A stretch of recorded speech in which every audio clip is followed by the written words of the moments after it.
지금 중국과 일본이 70년 만에 최악의 대치 상황입니다. 대만을 둘러싼 일촉즉발의 위기.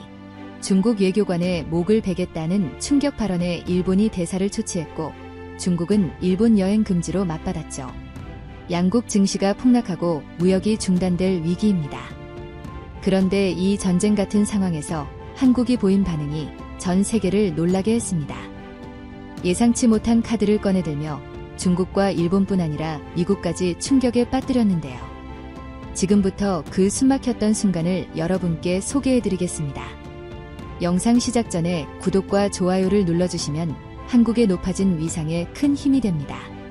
미국 보좌관의 사연입니다. 2025년 11월이었습니다. 워싱턴 DC의 공기는 언제나처럼 차갑고 건조했지만 제 침실을 찢는 암호화된 위성 전화의 비명은 그보다 더 날카로웠습니다. 이 빌어먹을 소리는 결코 좋은 소식을 가져오는 법이 없었습니다. 저는 곁에서 잠든 안에 마사가 깨지 않도록 최대한 조용히 몸을 일으켰습니다. 중력을 거스르는 듯한 뻐근한 육신을 이끌고 서재로 향하는 발걸음 하나하나가 납덩이 같았습니다. 도크입니다.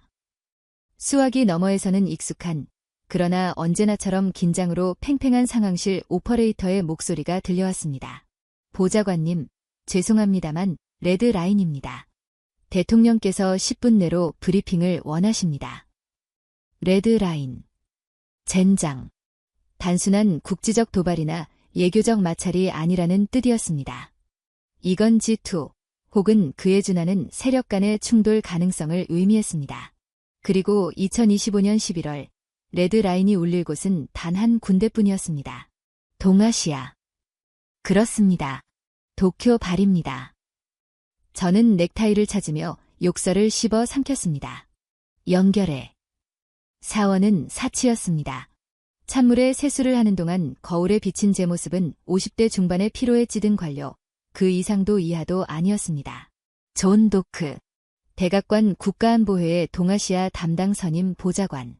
한때는 이 일이 세상을 바꿀 수 있다고 믿었지만 지금은 그저 더 나쁜 상황을 막는 방파제 역할에 만족해야 했습니다.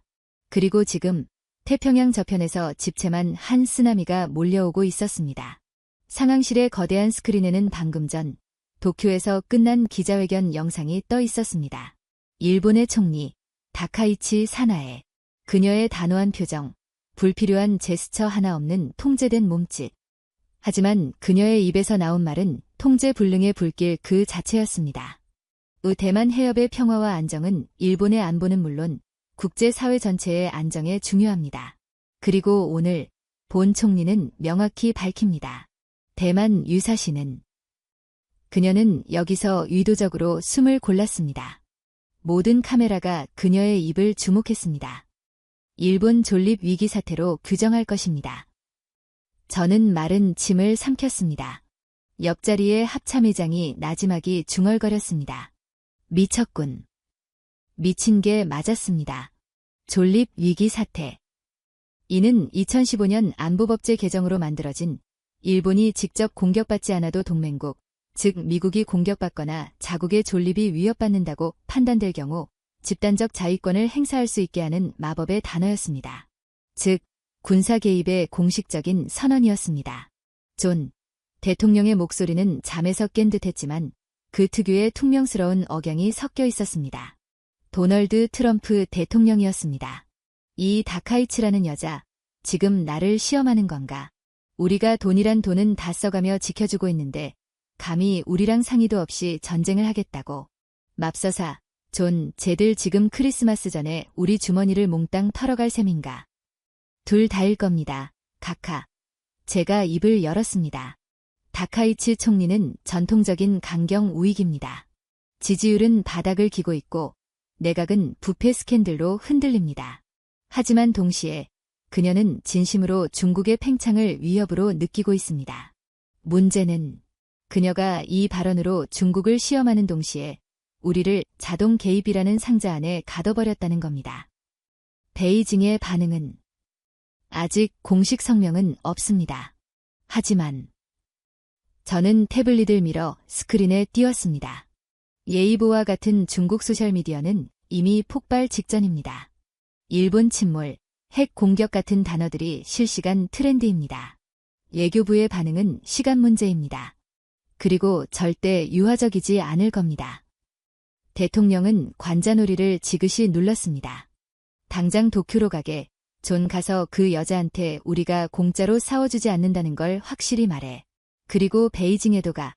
시진핑한테 이건 우리가 한 짓이 아니라고, 이건 가짜 전쟁이라고 전해. 어떻게든 진정시켜. 아니, 거래를 해. 이 사태 엉망진창이야. 당장 바로잡아. 알겠습니다, 카카. 그렇게 저의 지옥 같은 72시간이 시작되었습니다. 앤드루스 공군기지에서 이륙한 C-37 특수임무기는 태평양의 암흑을 가르며 날았습니다. 14시간의 비행. 저는 1분도 제대로 눈을 붙이지 못했습니다. 제 옆자리에는 이번 출장에 동행한 젊은 실무관 데이비드 강이 조용히 태블릿을 넘기고 있었습니다. 한국계 이민 2세. 펜실바니아 와튼스쿨을 수석으로 졸업하고 국무부를 거쳐 NSC로 온 전형적인 엘리트 코스를 밟고 있는 친구였습니다. 조용했지만 일처리는 언제나 칼 같았습니다. 베이징 반응 나왔습니다. 보좌관님. 데이비드가 내민 태블릿에는 중국 외교부 대변인의 정례 브리핑 하이라이트가 떠 있었습니다. 예상했던 것보다 훨씬 더 격렬했습니다. 일본의 특정 정치인은 역사를 망각하고 군국주의의 망령을 되살리려 하고 있다. 대만은 중국의 신성한 영토이며 그 어떠한 외부 세력의 간섭도 용납하지 않을 것이다. 만약 일본이 불장난을 계속하려 한다면 그 불길에 스스로 타 죽게 될 것이다. 여기까지는 예상한 수사였습니다. 하지만 진짜 문제는 그 다음이었습니다. 오사카 총영사관의 성명입니다. 데이비드의 목소리가 한 톤 낮아졌습니다. 화면에 잡힌 인물은 외교부 대변인이 아니라 주 오사카 총영사였습니다. 그는 마치 개인적인 원한이라도 있는 듯 카메라를 노려보며 일본어로, 그것도 의도적으로 거친 표현을 썼습니다. 다카이치의 망언은 중국 인민 전체에 대한 도발이다. 우리는 1000번이라도 경고할 수 있다. 그 더러운 목을 씻고 기다려라. 인민해방군은 그 목을 베어버릴 준비가 되어 있다. 목을 벤다. 이건 외교적 언어가 아니었습니다. 조폭이나 테러리스트의 협박에 가까웠습니다. 저는 등골이 서늘해지는 것을 느꼈습니다. 세상에.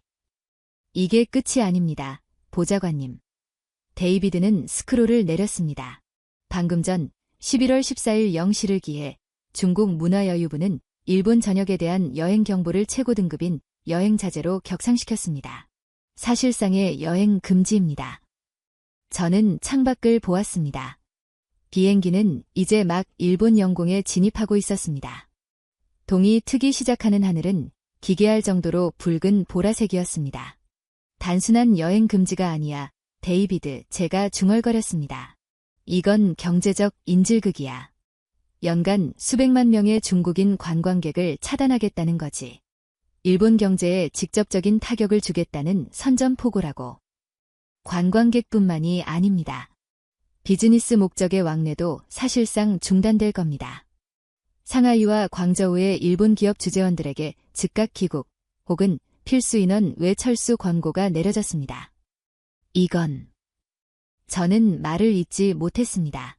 네, 준단규 사태입니다, 보좌관님. 데이비드가 제가 생각하던 단어를 정확히 입에 올렸습니다.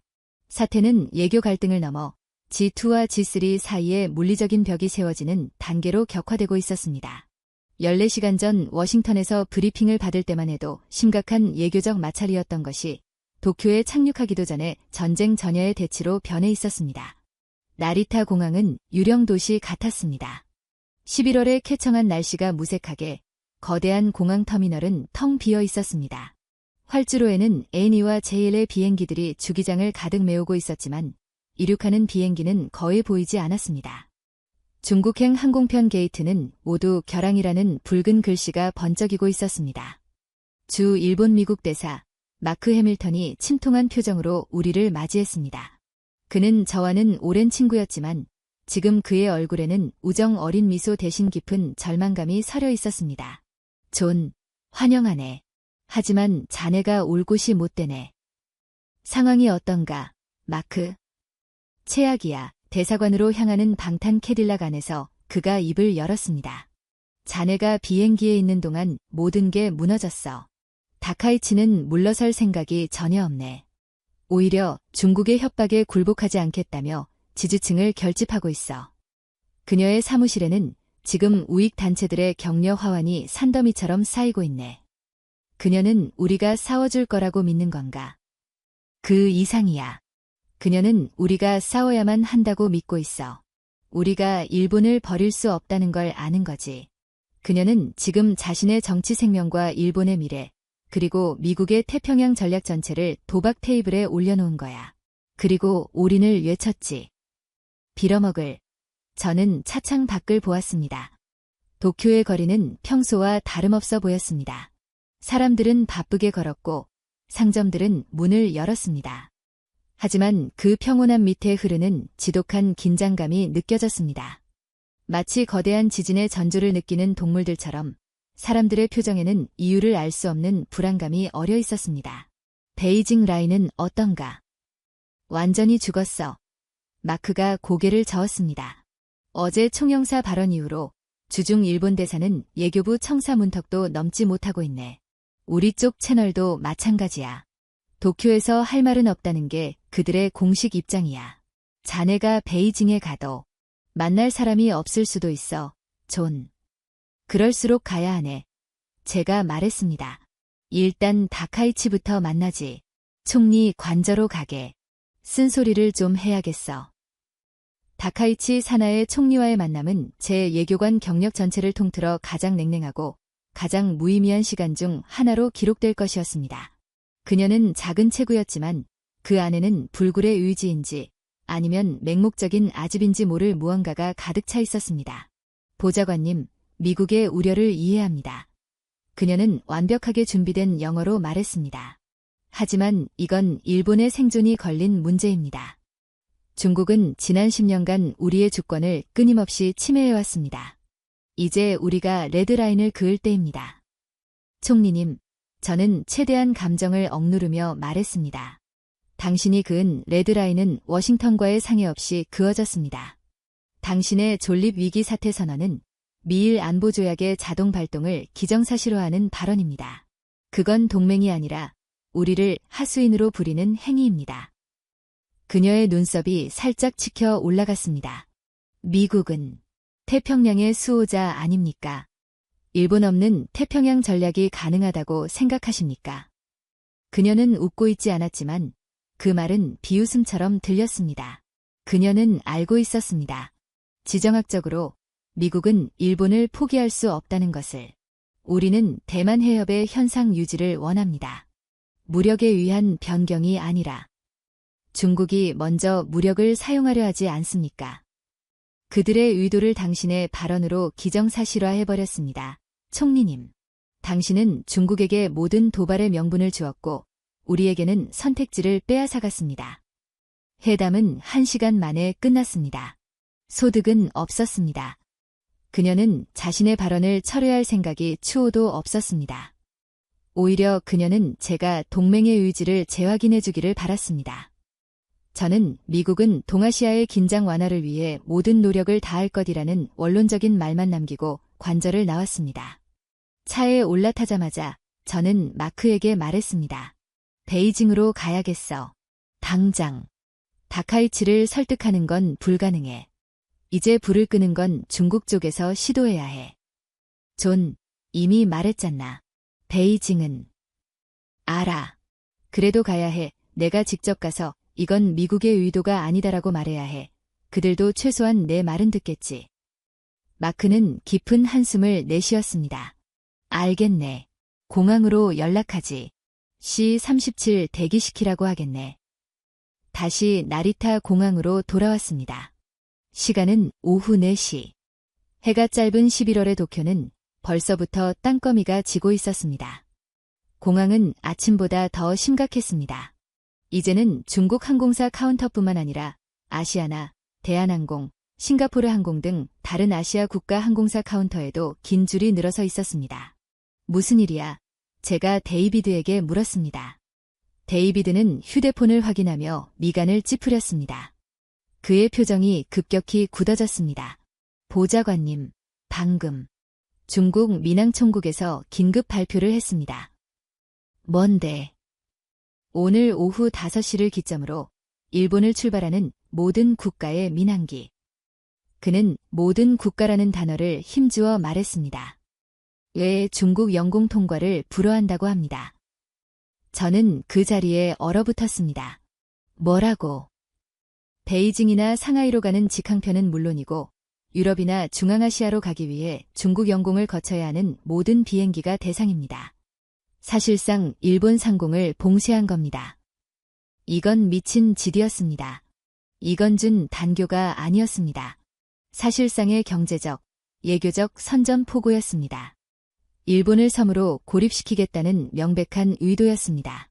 그럼 내 비행기는 C-37은 미 공군 소속이라 민항기 규정에는 해당하지 않습니다.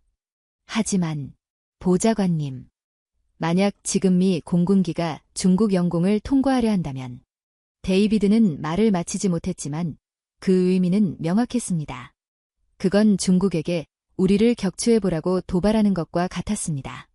이 민감한 시기에 백악관 안보보좌관이 탑승한 비행기가 중국 영공을 무단 통과하려 한다. 그건 다카이치의 발언보다 더 확실한 전쟁 명분을 주는 셈이었습니다. 젠장, 젠장, 젠장. 저는 공항터미널 한복판에서 소리를 질렀습니다. 몇 안 되던 승객들이 겁에 질린 눈으로 저를 쳐다보았습니다. 저는 그들의 시선을 무시했습니다. 분노가 머리끝까지 치밀었습니다.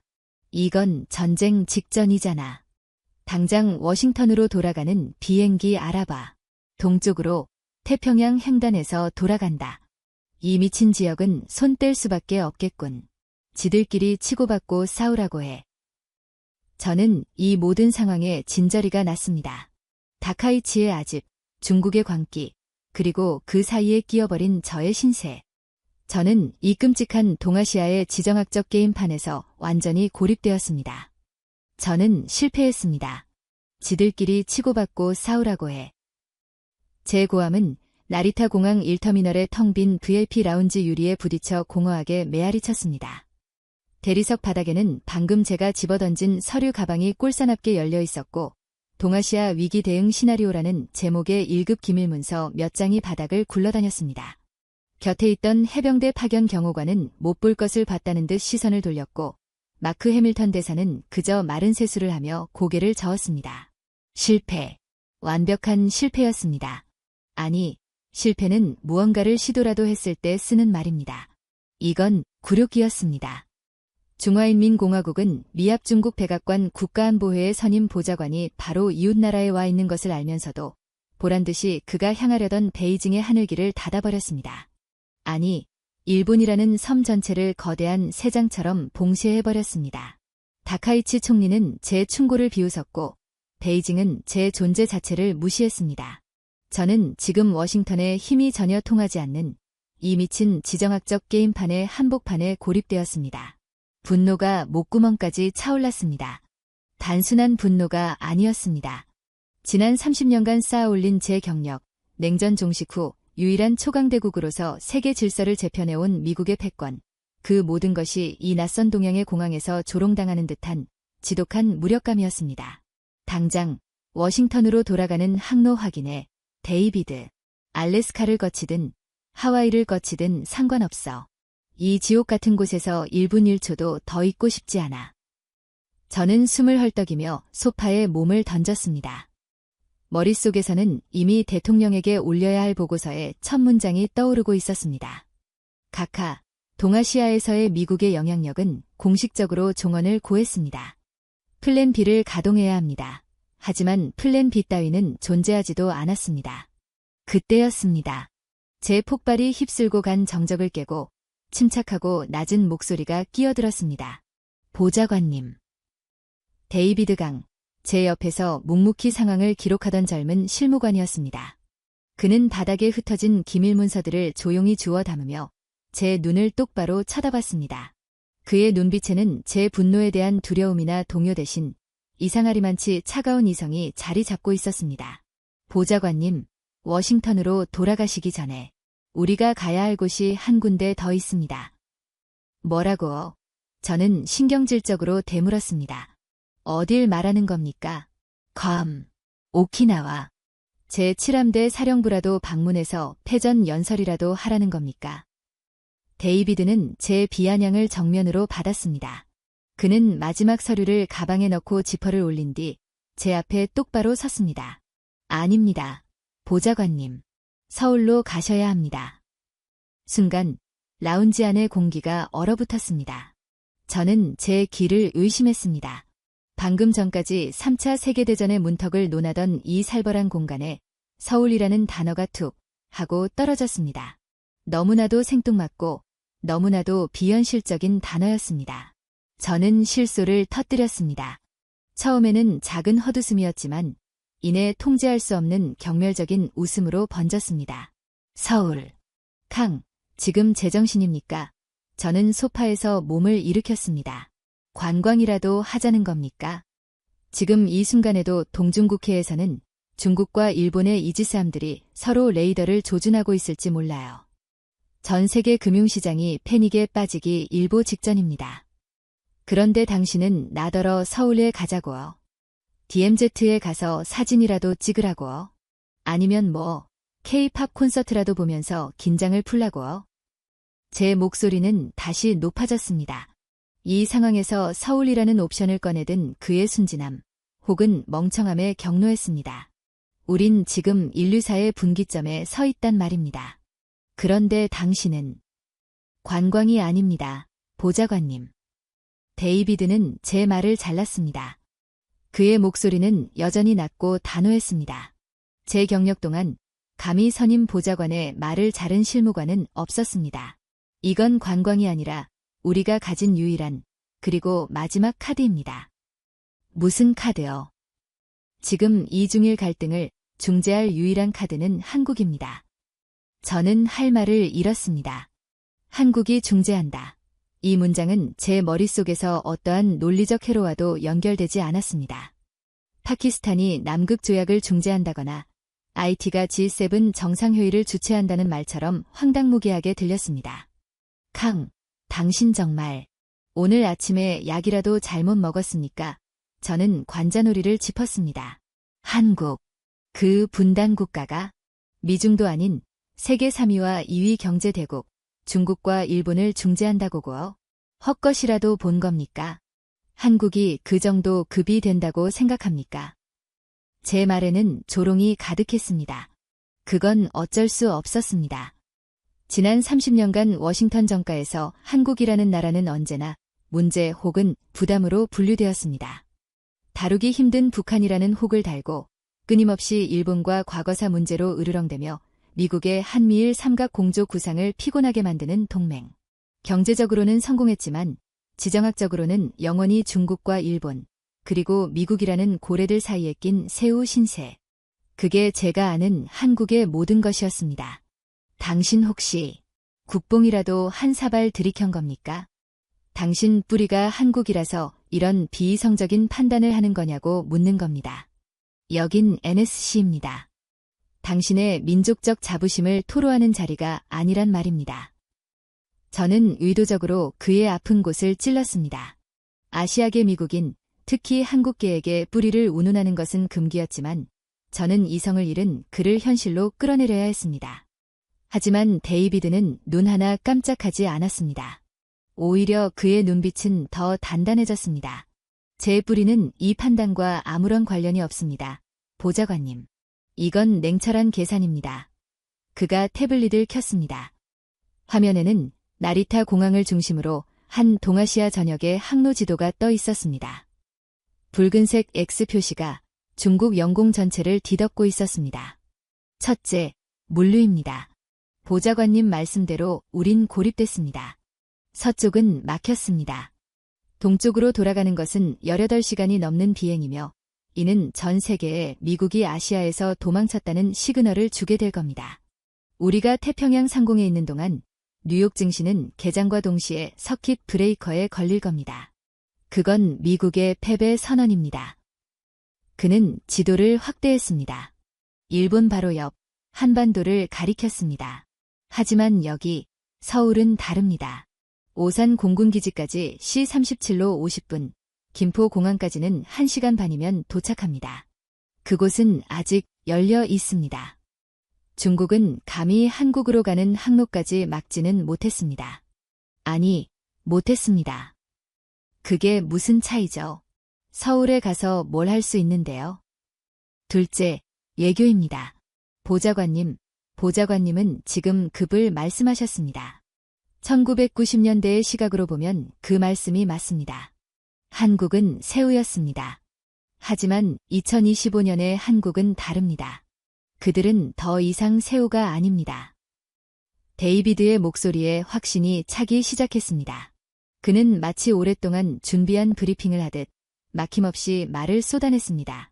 보좌관님은 한국을 분단국가라고 하셨지만 역설적으로 그 때문에 한국은 전 세계에서 가장 강력한 재래식 군사력을 보유한 국가 중 하나가 되었습니다. 그들은 중국이나 일본, 그 어느 쪽과 전면전을 벌여도 최소한 상대방의 팔다리 하나쯤은 부러뜨릴 수 있는 고슴도치입니다. 그건 군사력 얘기고요. 외교적으로도 마찬가지입니다. 지금 중국이 왜 일본을 봉쇄했습니까? 다카이치의 발언에 경로에서입니다. 하지만 그들은 왜 한국 항로는 열어두었을까요? 한국은 중국의 최대 교역 파트너 중 하나이자 반도체 공급망의 심장입니다. 만약 중국이 한국까지 봉쇄한다면 그건 일본을 때리는 게 아니라 자신들의 대동맥을 끊는 자살행위입니다. 그들은 그럴 수 없습니다. 일본은 어떻습니까? 그들은 지금 중국과 당장이라도 전쟁을 할 기세지만 한국을 무시할 수 있습니까? 그들 역시 한국의 반도체와 기술력이 필요합니다. 더 중요한 것은 한국은 미국을 제외하면 이 지역에서 유일하게 안보를 공유하는 민주주의 파트너입니다. 일본이 중국과 맞서는 이 순간에 한국까지 적으로 돌린다. 그건 다카이치가 아무리 미쳤어도 할 수 없는 선택입니다. 저는 반박할 말을 찾으려 했지만 데이비드의 논리는 숨막힐 정도로 촘촘했습니다. 보좌관님, 중국과 일본은 지금 서로를 향해 절벽으로 질주하는 두 대의 기차와 같습니다. 둘 다 브레이크가 고장났다고 소리치고 있죠. 하지만 그들은 무의식적으로 알고 있습니다. 이대로 충돌하면 둘 다 죽는다는 것을. 그들은 지금 누군가가 이 미친 레이스를 멈춰주길 바라고 있습니다. 그게 왜 미국이 아니고 한국이라는 겁니까? 우리는 못합니다. 데이비드의 목소리가 처음으로 커졌습니다. 우리는 이미 이 게임의 당사자입니다. 다카이치는 우리를 방패막이로 내세웠고 중국은 우리를 일본의 배후로 보고 있습니다. 우리가 지금 베이징에 간들 그들은 일본을 먼저 굴복시키고 오라고 할 겁니다. 우리가 할 수 있는 게 없습니다. 우리는 중재자가 아니라 인질입니다. 그의 말은 뼈를 때렸습니다. 제가 인정하고 싶지 않았던 현실이었습니다. 하지만 한국은 다릅니다.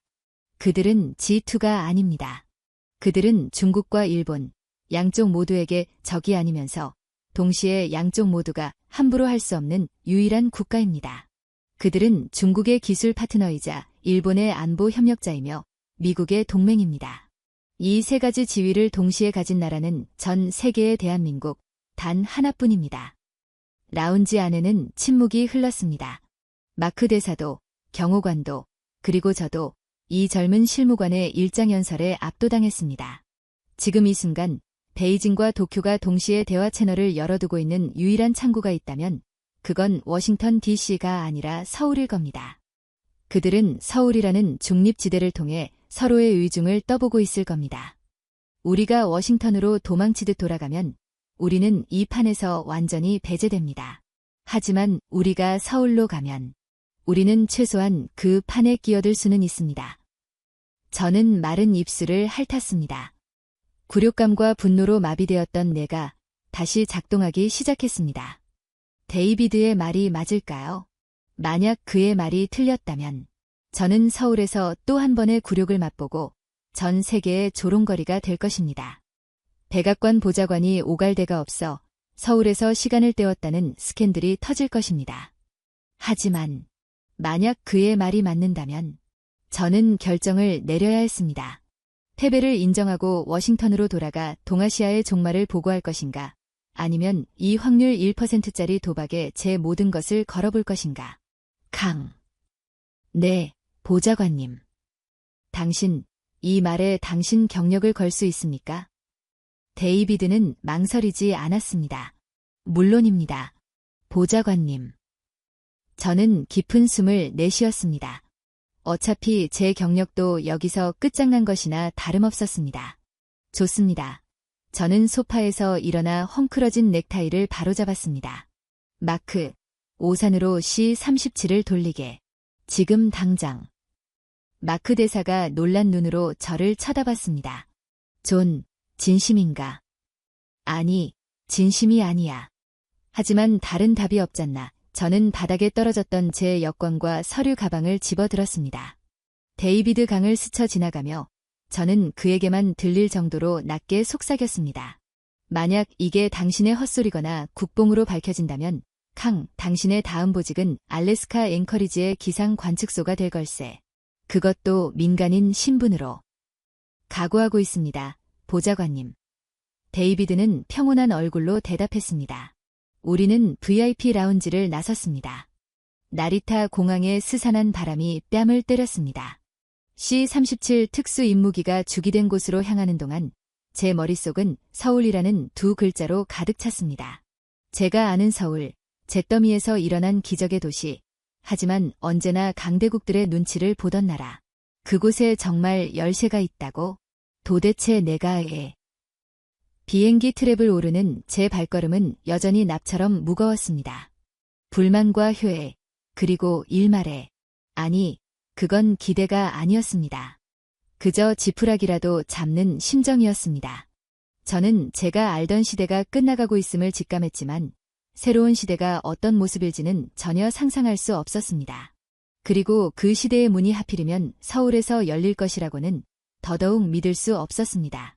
비행기 문이 닫히고 C-37은 도쿄의 침묵을 뒤로한 채 이륙했습니다. 창밖으로 보이는 일본 열도는 마치 거대한 항공모함처럼 어둠 속에 잠겨 있었습니다. 우리는 서쪽으로, 그러나 베이징이 아닌 한반도를 향해 날고 있었습니다. C-37의 엔진음이 바뀌었습니다. 고도를 낮추기 시작했다는 신호였습니다. 1시간 20분. 도쿄 나리타에서 서울 김포공항까지 제 경력이 곤두박질 치는 듯했던 이 비행은 터무니없을 정도로 짧았습니다. 창밖은 이미 완벽한 어둠에 잠겨 있었습니다. 저는 안전벨트 표시등이 켜지는 것을 멍하니 바라보았습니다. 도대체 내가 비행기 트랩을 오르던 순간의 그 불만과 회의감은 비행 내내 제 속을 뒤틀었습니다. 저는 조종실에서 넘어오는 교신 내용을 들으려 애썼습니다. 중국 관제탑의 광기 어린 경고 대신 인천 접근 관제소에 침착하고 전문적인 영어 관제 지시가 들려왔습니다. 너무나 정상적이어서 오히려 비현실적으로 느껴졌습니다. 이들은 불과 1000km 옆에서 벌어지고 있는 전쟁 직전의 상황을 모른단 말인가. 보좌관님, 곧 착륙합니다. 데이비드 강이 옆에서 조용히 말했습니다. 저는 그를 쳐다보지 않았습니다. 그가 맞기를 바랐지만 제 이성은 그가 틀렸다고, 저는 지금 제 예교관 인생 최악의 실수를 저지르고 있다고 비명을 질러댔습니다. 알래스카 기상 관측소가 아니라 저 자신이 워싱턴 정계에서 영원히 추방당할 판이었습니다. 바퀴가 활주로에 닿는 부드러운 충격과 함께 우리는 김포공항에 착륙했습니다. VIP 의전실 출구로 향하는 동안 저는 도쿄 나리타 공항의 그 싸늘한 유령 도시 풍경을 떠올리며 잔뜩 긴장했습니다. 이곳도 마찬가지일까요? 아시아 전체가 마비되었다면 서울이라고 다를까요? 하지만 의전실 문이 열리고 제가 본 풍경은 저를 그 자리에 얼어붙게 만들었습니다. 여기는 정상이었습니다. 아니, 정상을 넘어섰습니다. 늦은 저녁 시간임에도 불구하고 김포공항 국제선 터미널은 활기로 넘쳐났습니다. 방콕, 싱가포르, 타이베이, 하노이에서 방금 도착한 비행기들의 수화물 벨트가 쉴 새 없이 돌아가고 있었고 입국장을 나서는 사람들의 얼굴에는 피곤함은 있을지언정 공포나 긴장감은 단일도 찾아볼 수 없었습니다. 나리타에서 저를 겁에 질린 눈으로 쳐다보던 그 일본인 승객들의 표정과 극명하게 대조되었습니다. 이게 어떻게 된 겁니까? 제가 중얼거렸습니다. 이들은 뉴스를 안 보나요? 보는 정도가 아닐 겁니다. 데이비드가 제 옆에 서며 말했습니다. 아마 전 세계에서 이 사태를 가장 면밀하게 지켜보는 사람들일 겁니다. 하지만 보좌관님, 저게 바로 한국인들이 지난 70년간 살아온 방식입니다. 위기 속의 일상. 그들은 위기를 관리하는데 이골이 난 사람들입니다. 존, 이쪽일세. 목소리가 들리는 쪽을 돌아보자 필립 해먼드 주한 미국 대사가 우리를 향해 손을 흔들고 있었습니다. 도쿄의 마크 해밀턴 대사와는 달리 그의 얼굴에는 긴장감보다는 당혹감과 흥분이 뒤섞인 묘한 표정이 서려 있었습니다. 방탄 캐딜락에 올라타자마자 필립이 입을 열었습니다. 자네가 온다는 소식에 대사관이 발칵 뒤집혔네. 존, 도대체 무슨 일인가? 워싱턴에서는 아무런 언질도 없었는데. 다들 자네가 베이징으로 직행한 줄 알았다고. 베이징은 막혔네. 제가 짧게 대답했습니다. 중국 놈들이 일본발 모든 비행기의 영공을 차단했어. 민항기고 군용기고 상관없이. 사실상 봉쇄야. 세상에. 필립의 얼굴이 하얗게 질렸습니다. 그 정도였나? 여긴 너무 조용해서 몰랐네. 아니, 조용한 정도가 아니야. 차는 공항을 빠져나와 올림픽대로에 진입했습니다. 그리고 저는 제 인생에서 본 가장 압도적인 야경 중 하나와 마주했습니다. 도쿄의 야경이 정갈하고 질서정연하다면 서울의 야경은 마치 살아있는 생명체처럼 역동적으로 불타오르고 있었습니다. 한강을 가로지르는 수십 개의 다리, 강변을 따라 끝없이 이어진 아파트 단지의 불빛, 여의도 스카이라인을 수놓은 마천루의 미디어 파사드. 차들은 막힘없이 거대한 혈관을 흐르는 피처럼 질주하고 있었습니다. 이건 위기 상황의 도시가 아니었습니다. 이건 아시아 전체가 마비된 상황에서도 마치 심장이 멈춘 거인의 몸에서 유일하게 홀로 뛰고 있는 심장부처럼 보였습니다. 도쿄의 경직된 긴장감, 베이징의 살벌한 통제와는 완전히 다른 차원의 에너지였습니다. 위기 속에서도 모든 것이 정상적으로, 아니, 압도적으로 돌아가고 있었습니다. 이 도시는 아시아의 위기 따위는 자신과 상관없다는 듯 자신만의 속도로 질주하고 있었습니다. 필립, 이 도시 사람들은 정말 상황을 모르는 것 같군요. 아니, 존, 그 반대야. 필립이 굳은 표정으로 말했습니다. 그들은 너무 잘 알아. 그래서 더 저렇게 움직이는 걸세. 이 도시는 단 1초도 멈추는 것을 허락하지 않아.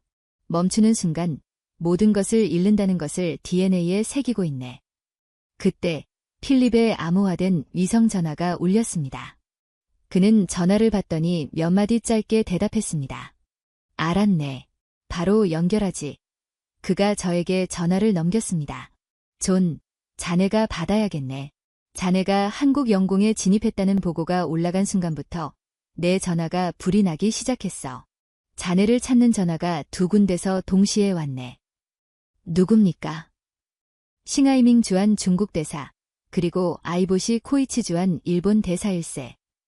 저는 제 귀를 의심했습니다. 뭐라고? 중국과 일본이 저를 예요. 명분은 미국 측의 입장을 듣고 싶다는 거였네. 하지만 타이밍이 기가 막히지. 자네가 도쿄를 떠나 워싱턴으로 돌아갔다면 그들은 절대 연락하지 않았을 걸세. 하지만 자네가 서울에 왔어. 그게 모든 걸 바꾼 거야. 필립이 말을 이었습니다. 그들은 지금 서로에게 한마디도 할 수 없어. 도쿄와 베이징의 대사관은 사실상 개점 휴업 상태야. 하지만 그들은 미치도록 궁금할 걸세. 상대방이 무슨 생각을 하는지, 그리고 미국이 정말 다카이치의 도박에 올라탈 건지. 그들은 중립지대가 필요했네. 그리고 자네가 바로 그 중립지대인 서울로 날아온 거야. 데이비드 강의했던 말이 제 내리를 스쳤습니다. 그들은 서울이라는 중립지대를 통해 서로의 의중을 떠보고 있을 겁니다. 그들은 저를 만나러 여기까지 오겠다는 겁니까? 아니, 그게 더 기가 막힌 부분이야. 그들은 자네가 한국 정부를 만나기 전에 자기들을 먼저 만나달라고 요청했네. 하지만 동시에 서로가 자네에게 접촉했다는 사실을 알고 싶어 안달이 났어. 이건 마치 이혼 직전에 부부가 서로의 눈치를 보며 상담사를 찾는 꼴이라고. 그리고 존, 자네가 그 상담사가 된 거야. 그것도 서울 한복판에서. 저는 말문이 막혔습니다. 제가 도쿄에서 겪었던 굴욕적인 무시와는 정반대의 상황이었습니다. 나리타에서는 저는 쫓겨나는 패배자였지만 불과 1시간 반 만에 서울에서는 중국과 일본이 동시에 구애하는 키맨이 되어 있었습니다. 이 모든 변화가 단지 제가 서울이라는 땅을 밟았다는 이유 하나만으로 일어났습니다. 일단 호텔로 가게. 생각할 시간이 필요해. 차가 한강을 건너 남산의 그랜드 하얏트 호텔로 향했습니다. 로비는 화려했고 비즈니스맨들로 붐볐습니다. 그게 뭐냐는 듯한 표정들이었습니다. 스위트룸에 들어서자마자 저는 데이비드 강을 돌아보았습니다.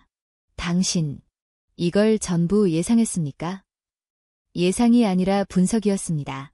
보좌관님. 서울은 지금 이 갈등에서 유일하게 양측과 동시에 대화할 수 있는 플랫폼입니다. 필립, 한국 외교부에 연락해. 내일 아침 가능한 가장 이른 시간에 외교부 차관을 만나겠다고 해. 이미 잡아놨네. 그들도 자네를 기다리고 있었더군. 존 도크 보좌관의 방문을 환영한다. 논의할 현안이 많다. 아주 교과서적인 답변이었지만 그 논의할 현안이라는 말이 아주 무겁게 들렸네. 저는 넥타이를 풀며 한강이 내려다 보이는 통유리창 앞에 섰습니다. 저 아래에서 역동적으로 움직이는 도시. 제가 세우라고, 문제라고만 생각했던 나라의 심장부. 그곳이 지금 아시아 전체의 운명을 결정할 예교적 격전지가 되어 있었습니다. 그리고 저는 그 사실을 까맣게 모르고 있었습니다. 다음 날 아침, 광화문에 위치한 대한민국 외교부 청사였습니다. 저는 수많은 외교회담을 치러봤지만 오늘처럼 예측 불가능한 회담은 처음이었습니다. 저는 여전히 워싱턴의 선임 보좌관으로서 한국 측에 우리의 입장을 전달하고 협조를 요청할 생각이었습니다.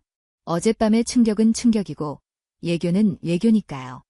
회의실 문이 열리고 한국 외교부 제1차관이 들어섰습니다. 그는 50대 후반으로 보였고 온화한 학자풍의 인상이었지만 그 안경 너머의 눈빛은 제가 만나본 그 어떤 외교관보다도 날카로웠습니다. 존 도크 보좌관님, 환영합니다. 서울의 아침은 괜찮으셨습니까? 반갑소, 차관님. 솔직히 말해 지금 아침 인사를 나눌 여유가 없소. 저는 곧바로 본론으로 들어갔습니다. 아시다시피 동아시아는 지금 전쟁 직전입니다. 다카이치 총리는 미쳤고 중국은 더 미쳤소. 미국은 이 사태를 좌시하지 않을 것이며 우리는 한국이 동맹으로서. 보좌관님. 그가 제 말을 부드럽지만 단호하게 끊었습니다. 어제 데이비드 강에 이어 또 한 번 제 말이 잘렸습니다. 동아시아의 안정은 미국의 이익이기 이전에 바로 우리의 생존권입니다. 우리는 보좌관님보다 훨씬 더 절박합니다. 저는 순간 당황했습니다. 제가 예상했던 반응이 아니었습니다. 미국의 도움이 필요하다거나 어떻게 해야 하느냐고 묻는 대신 그는 우리의 생존권이라는 말을 꺼냈습니다. 물론이요. 그래서 우리는 한국이 중국과 일본을 향해. 그래서 말씀드리는 겁니다. 그가 다시 말을 이었습니다. 우리는 이미 필요한 조치들을 시작했습니다. 무슨 조치 말씀이십니까? 차관은 곁에 있던 배석자에게 눈짓했습니다. 배석자가 태블릿을 저에게 돌려주었습니다. 화면에는 복잡한 타임라인이 떠 있었습니다. 다카이치 총리의 존립 위기 사태 발언이 나온 직후 어제 오전 우리 국가안보실장은 중국 공산당 중앙정치국 위원이자 외사판공실 주임과 긴급 비공식 통화를 가졌습니다. 과도한 대응은 모두의 이익에 반한다는 점을 분명히 전달했습니다. 저는 눈을 깜빡였습니다. 제가 대통령에게 브리핑을 받고 비행기에 오르기도 전에 그들은 이미 중국의 심장부와 직접 통화를 끝냈다는 뜻이었습니다. 그리고 중국의 영공봉쇄 조치가 발표되기 직전 우리 산업통상자원부 장관은 일본 경제산업상과 화상회의를 가졌습니다. 반도체 및 핵심 소재 공급망은 어떠한 군사적 긴장 속에서도 유지되어야 한다는 공동의 이익을 재확인했습니다. 일본도 동의했습니다. 저는 숨이 멎는 것 같았습니다. 보좌관님. 우리는 이미 양국과 비공식 대화 채널을 다각도로 가동 중입니다. 저는 그를 멍하니 쳐다보았습니다. 제가, 백악관 NSC 선임 보좌관인 제가 이 모든 판에서 완벽하게 배제되어 있었습니다. 제가 나리타 공항에서 분노의 차 소리를 지르고 이 사태를 손 뗄 수밖에 없다고 절망하는 동안 한국은 이미 움직이고 있었습니다. 그들은 워싱턴의 허락을 구하지도 도움을 요청하지도 않았습니다. 그들은 그들 자신의 생존을 위해 독자적으로 이 거대한 위기의 한복판에 뛰어들어 양측을 관리하고 있었습니다. 당신들, 우리와 상의도 없이 제 목소리가 떨려 나왔습니다. 차관의 표정은 변함이 없었습니다. 보좌관님, 불난 집 앞에서 누가 먼저 불을 끌지 상의할 시간은 없습니다. 특히 그게 우리 집이라면 말입니다. 우리는 동맹으로서 미국의 역할을 존중하지만 우리의 생존을 타국에만 의존할 수는 없습니다. 우리는 우리의 국익을 위해 행동한 것입니다. 그는 잠시 말을 멈추고 저를 똑바로 응시했습니다. 물론 보좌관님께서 지금 서울에 와주신 것은 매우 시의적절합니다. 덕분에 우리의 메시지가 워싱턴을 거치지 않고 중국과 일본에 더 빠르고 강력하게 전달될 수 있을 테니까요. 보좌관님의 방문은 이 교착 상태를 푸는데 아주 중요한 지렛대가 될 것입니다. 저는 그 말의 진짜 의미를 깨닫고 전율했습니다. 그는 저를 하수인 취급한 다카이치와도 저를 인질 취급한 중국과도 달랐습니다. 그는 저를 존중했지만 동시에 저를 이 판의 주인공이 아니라 한국이 짜놓은 판의 유용한 말로 보고 있었습니다. 회의실을 나왔을 때 저는 거의 다리가 풀릴 뻔했습니다. 제가 알던 세계가 미국이 중심이고 나머지는 그 축을 따라 도는 위성이라고 믿었던 저의 세계관이 이 조용한 광화문이 회의실에서 산산조각 났습니다. 데이비드 강이 제게 다가와 물었습니다. 보좌관님, 괜찮으십니까? 저는 대답할 수 없었습니다. 저는 그저 차에 올라타 다시 한번 호텔로 돌아가라고 말할 수밖에 없었습니다. 제가 알던 시대는 정말로 끝나 있었습니다. 광화문에서 남산으로 돌아오는 길은 지옥처럼 길었습니다. 방탄 캐딜락의 안락한 시트가 가시방석처럼 느껴졌습니다. 저는 창밖을, 정확히는 창밖의 그 무엇도 초점 없이 바라보았습니다. 차가 세종대로를 지날 때 이순신 장군의 거대한 동상이 저를 내려다보는 듯했습니다. 수백 년 전 이 나라를 침략했던 일본을 격파한 장군. 그리고 오늘 저는 그 나라의 외교부 청사에서 제30년 외교 경력이 무너져 내리는 것을 경험했습니다. 필립 해먼드 대사는 제 표정을 읽었는지 차 안에서 단 한마디도 하지 않았습니다. 그는 그저 마른 침을 삼키며 정면만 응시할 뿐이었습니다. 제 옆에 앉은 데이비드 강. 이 모든 사태를 예견하고 저를 이곳 서울로 이끈 젊은 실무관. 그는 태블릿을 무릎 위에 올려놓은 채 조용히 눈을 감고 있었습니다. 그는 지금 무슨 생각을 하고 있을까요? 내 말이 맞았지 않느냐는 승리감에 도취해 있을까요? 그랜드 하얏트 호텔의 스위트룸. 아라어이라는 명패가 붙은 대통령급 인사들이 묵는다는 바로 그 방이었습니다. 문이 닫히고 경호 인력이 복도 저편으로 물러나자 저는 무너질 듯이 소파에 몸을 던졌습니다. 넥타이를 잡아 풀었지만 목을 짓누르는 압박감은 사라지지 않았습니다. 필립. 제가 입을 열었습니다. 목소리가 모래처럼 갈라져 나왔습니다. 나가주게. 데이비드만 남으라고 해. 필립은 놀란 듯했지만 이내 고개를 끄덕였습니다. 알겠네. 존 필요한 게 있으면 언제든 부르게. 문이 닫히는 소리가 유난히 크게 울렸습니다. 방 안에는 저와 데이비드, 단둘만 남았습니다. 저는 한참 동안 아무 말도 하지 않았습니다. 그저 통유리창 너머로 펼쳐진 믿을 수 없을 만큼 평온하고 역동적인 서울의 야경을 바라보았습니다. 한강은 거대한 은빛띠가 되어 도시를 감싸고 흘렀고 그 위를 오가는 다리들은 쉴 새 없이 빛의 혈액을 실어 날랐습니다. 저 도시는 도대체 무엇이란 말인가? 보좌관님. 데이비드가 먼저 침묵을 깼습니다. 저는 고개를 돌려 그를 바라보았습니다. 그의 얼굴에는 승리감이나 오만함 따위는 없었습니다. 그저 깊은, 아주 깊은 이해와 연민 비슷한 감정이 서려 있었습니다. 괜찮으십니까? 아니요. 제가 퉁명스럽게 내뱉었습니다. 하나도 괜찮지 않습니다. 저는 방금제 조국, 미합 중국이 이 아시아라는 판에서 플레이어가 아니라 말 취급당하는 것을 보고 왔습니다. 그것도 세우라고 생각했던 동맹국에게서 말입니다. 저는 자리에서 벌떡 일어났습니다. 분노가 다시 치밀었습니다. 하지만 이번의 분노는 나리타 공항에서의 그것과는 달랐습니다. 그건 무력감에서 오는 폭발이었다면 지금의 분노는 제 세계관 전체가 부정당한 데서 오는 지독한 혼란이었습니다.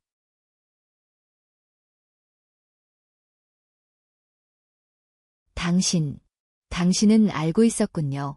그렇죠. 저는 그에게 다가갔습니다. 나리타에서 나에게 서울을 말했을 때 당신은 이 모든 걸 알고 있었어요. 한국 외교부 차관이 나에게 할 말을, 그들이 이미 중국, 일본과 독자적인 채널을 가동하고 있다는 것을, 내가 이 판에서 배제되었다는 것을, 전부 다 말입니다. 데이비드는 제 시선을 피하지 않았습니다. 정확한 정보는 없었습니다. 하지만 분석은 하고 있었습니다. 분석. 이게 분석으로 가능한 일입니까? 이건 마치 짜고 치는 고스톱 같지 않습니까? 보좌관님. 데이비드가 한 걸음 물러서며 방 중앙에 있는 테이블을 가리켰습니다. 그 위에는 그가 항상 들고 다니던 태블릿이 놓여 있었습니다. 잠시 앉으시죠. 제가 진짜 브리핑을 해드리겠습니다. 어쩌면 워싱턴이 지난 10년간 놓치고 있었던 브리핑일지도 모릅니다. 저는 마지못해 소파에 다시 앉았습니다. 그는 태블릿을 들어 스크린을 켰습니다. 화면에는 복잡한 그래프와 지정학적 지도, 그리고 수많은 기업 로고들이 떠 있었습니다. 보좌관님은 한국을 세우라고 하셨습니다.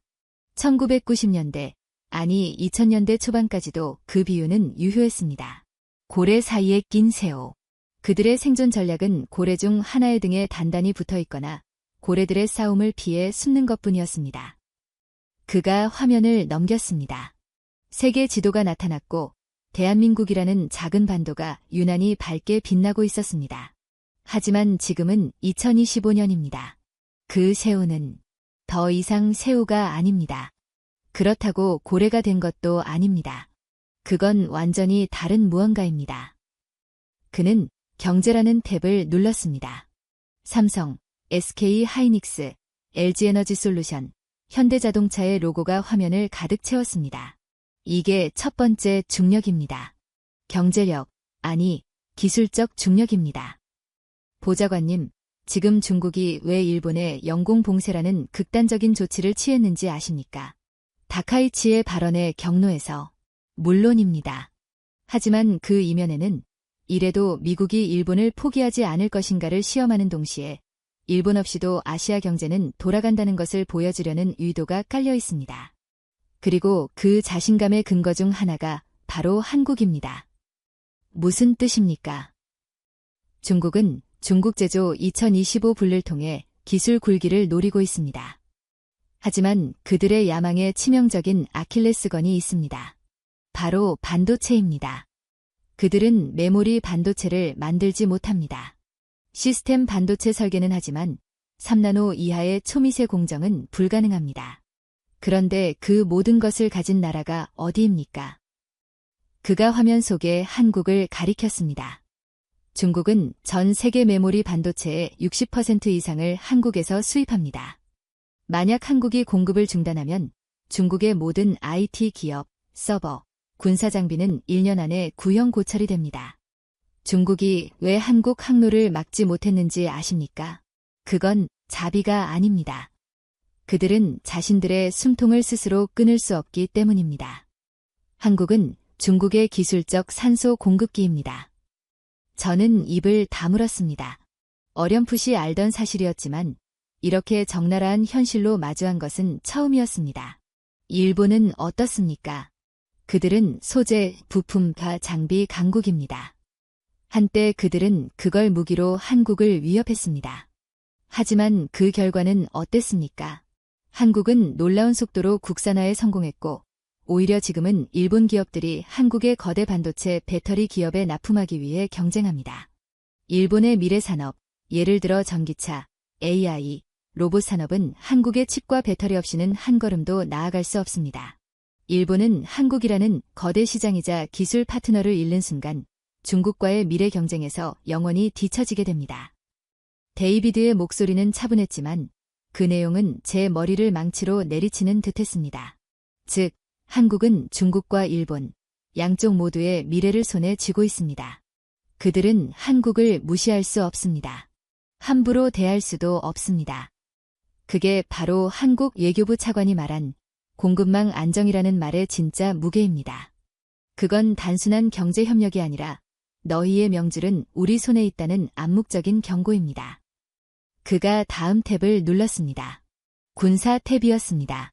화면에는 K2 흑표 전차, K9 자주포, 현무 미사일, 그리고 KF-21 보람의 전투기의 이미지들이 스쳐 지나갔습니다. 이게 두 번째 중력입니다. 군사적 중력입니다. 보좌관님은 한국을 분단국가라고 하시며 조롱하셨습니다. 맞습니다. 그들은 분단국가입니다.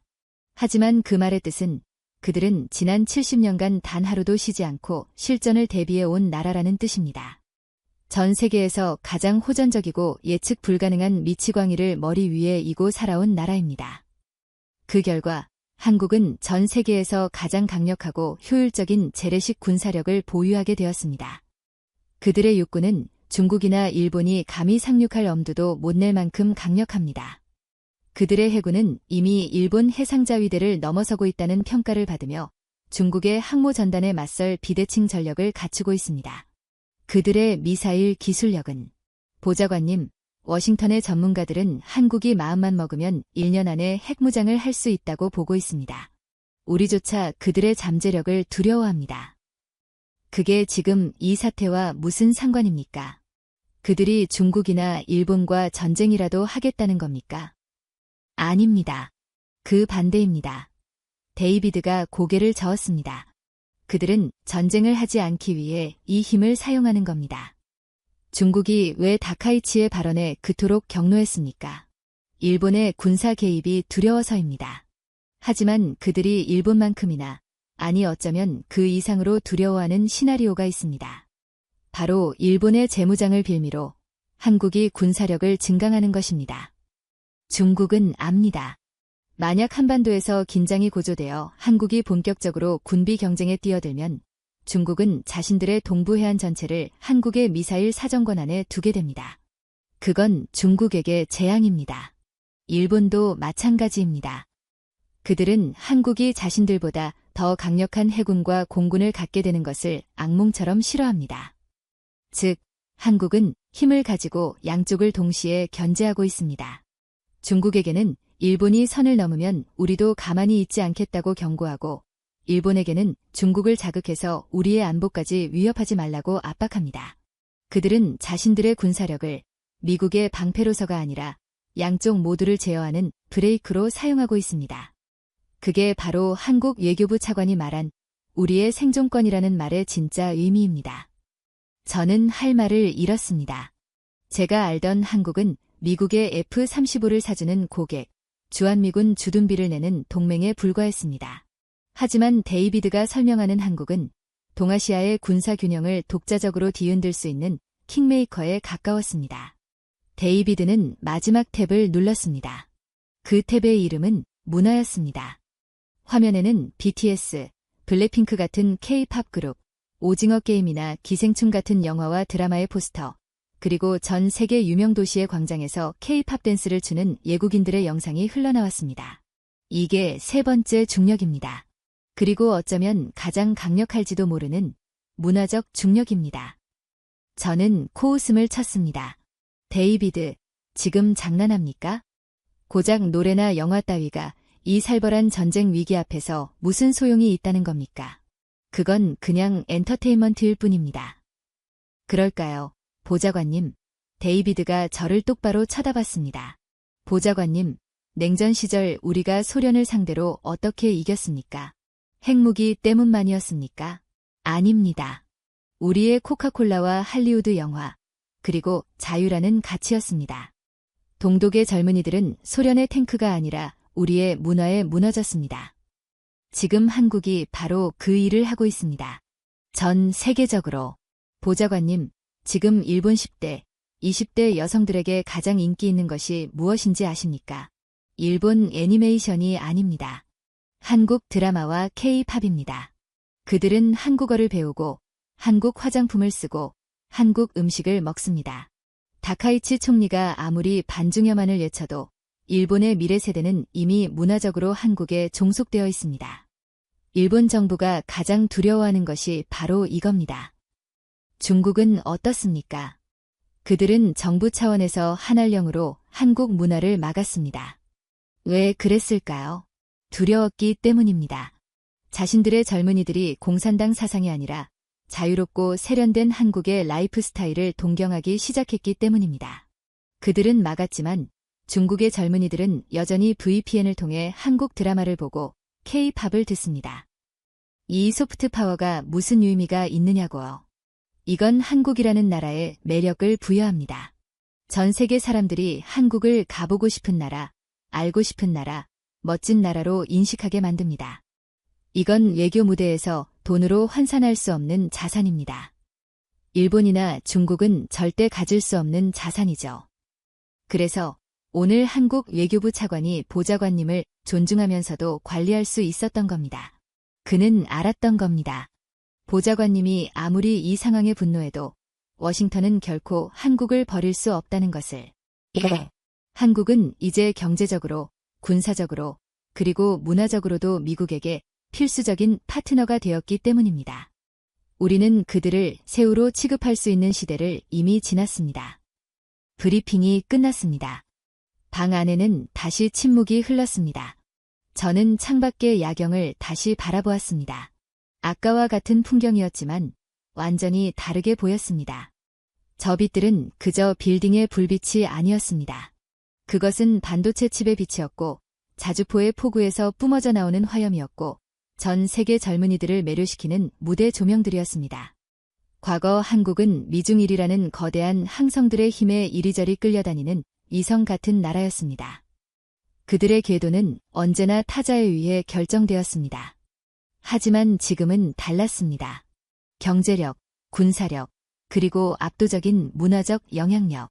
이 세 가지가 융합되어 그들 스스로가 독자적인 중력을 가진 거대한 행성이 되어 있었습니다. 아니, 어쩌면 그 이상이었습니다. 그들은 미중일이라는 세계의 태양이 충돌하려는 이 위험한 삼체 시스템의 한복판에서 그 모든 중력을 빨아들이고 균형을 맞추는 라그랑주 점이자 이 시스템 전체의 무게 중심이 되어 있었습니다. 중국은 한국이라는 거대 시장과 핵심 기술 파트너를 잃고 싶어 하지 않았습니다.